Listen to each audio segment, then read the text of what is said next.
up your mind. Tall, regal, and elegant, Ann Baker was appropriately known as Charleston's First Lady of Jazz. But while West Virginia's capital city proudly claimed her, in truth, she was a jazz vocalist with an international reputation. Baker sang with some of the giants of 20th century music, and while her devotion to hearth, home, and her husband, tennis star and restaurateur Delaney "Wag" Wagner, mostly kept her off the touring circuit, she continued to thrill audiences well into her 80s. Born in 1915, Baker grew up in Washington, Pennsylvania, but got her start singing in Pittsburgh's jazz clubs.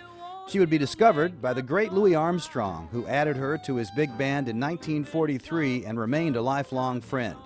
Baker was reportedly moved to tears when Armstrong introduced her years later during a West Virginia appearance. But it was her tenure in another big band that would gain Baker her widest recognition.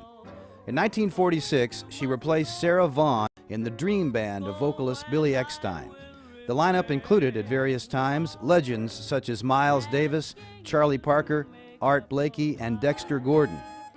During her tenure with Eckstine, Baker was also featured in the 1946 film Rhythm in a Riff, singing I Cried for You.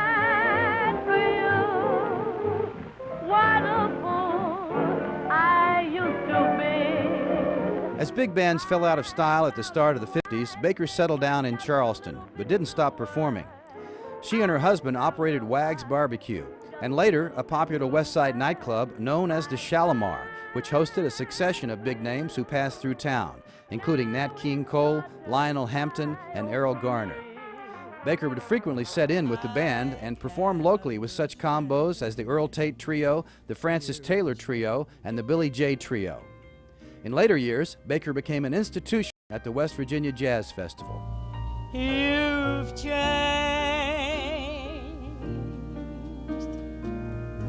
the sparkle in your eyes. Until her death in 1999, Baker remained a fixture on the local jazz circuit, even having a jazz series at the Charleston Multifest named in her honor. She also appeared several times on Mountain Stage, and as CD reissues of old releases began to flood the market, recordings surfaced of her singing on dates with Miles Davis and Charlie Parker, among other greats. Tell them it was little Ann Baker, but she's been a hero.